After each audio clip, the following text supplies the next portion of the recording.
कद छोटा, उम्र छोटी, ख्वाब छोटे और ख्वाहिशें भी हैं उसकी बहुत कम, मगर लगन में, मेहनत में और जज्बे में बहुत ऊंची, बहुत ऊंची।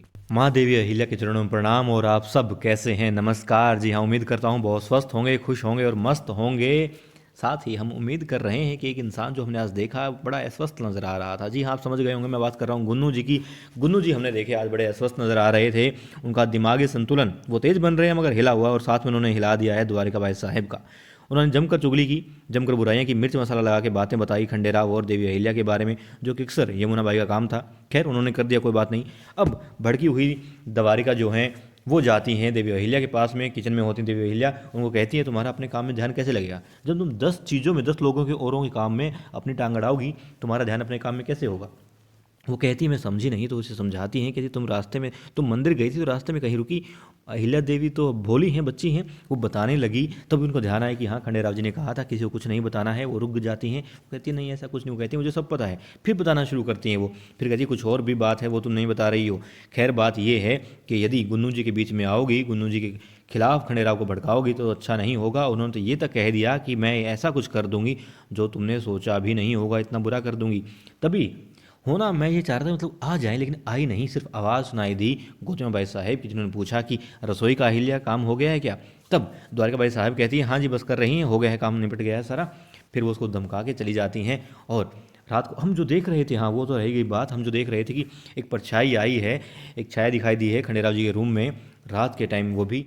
अब वो परछाई किसी निकली? वो निकली देवी अहिल्या की। और देखिए यहाँ पर उनके मन में जो है कौतूहल था, बहुत विचलित थी वो उस परिवार की सुरक्षा को लेकर के, उस परिवार के साथ जो बीत रही थी उस बात को लेकर के, और साथ ही राज्य में जो घटनाएं घट रही हैं उस बात को लेकर के वो विचलित थी। और उन्हीं का निवारण चाहने के लिए वो खंडेराव जी के रूम में आती हैं। खंडेराव जाग जाते हैं और फिर हमने देखा कि वो बातें करती हो कि तुम ना, तुम्हें नींद आती है ना कि तुम किसी को सोने देती हो, ये कोई बात है? वो कहती है मुझे आप बहुत अच्छे लगे, आपने जो वहाँ पे किया।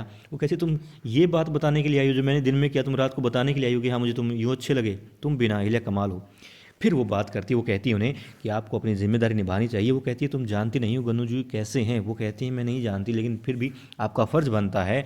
वो तमाम तरह की बातें गिना देती है और कहती है आपका फ़र्ज़ बनता है कि आप ये करें, आप इसकी जड़ तक पहुँचें। और इसके अलावा हमने देखा कि हरकूबाई जी हैं, खंडराव जी हैं, देवी अहिल्या हैं, मल्हार राव होलकर सरकार के रूम में जाके उनसे पूछ रहे होते हैं कि युद्ध में उन्होंने क्या क्या किया, कैसे किया, वो सब बता रहे होते हैं। पूरी अपनी जो वीरता है और जो साहस है सब उन्हें बता रहे होते हैं, किस तरीके से उन्होंने किया, क्या क्या उसके अंदर ध्यान रखा, क्या क्या सावधानियां रखी और क्या क्या खास बातें थी, सब उन्होंने बताया। उसके बाद में हमने देखा कि कल क्या दिखाएंगे। कल दिखाएंगे कि दरबार के अंदर सब मौजूद होते हैं और सबसे पहले खंडेराव जी का नाम लिया जाता है। वो कहते हैं, तात्या जी कहते हैं कि खंडेराव जी कुछ कहना चाहते हैं। और खंडेराव जी क्या कहते हैं? खंडेराव जी कहते हैं कि राज्य में ऐसी ऐसी घटनाएं घट रही हैं, हमें जांच करनी चाहिए। मैं ये नहीं कहता कि ऐसा अपराध हुआ है, मगर फिर भी अगर ऐसी कोई हो सकता है, कोई बात हो, कहीं कोई चूक रह गई हो या कुछ मेरे ध्यान में ना हो तो जांच होनी चाहिए। खंडेराव कहते हैं हो सकता है किशनलाल गलत हो सकता है या फिर परिवार गलत हो सकता है, मगर बात जो भी है उसका निवारण होना चाहिए और हमें तह तक जाना चाहिए, असलियत क्या है वो सामने आनी चाहिए। बस वो इतना चाहते हैं, इसकी जांच की जाए। और खंडेराव जी ये बात कहते हैं, साथ में धन्ना सरदार और गोनू जी के कान खड़े हो जाते हैं, उनका दिल थक थक थक थक करने लग जाता है घबराहट के मारे।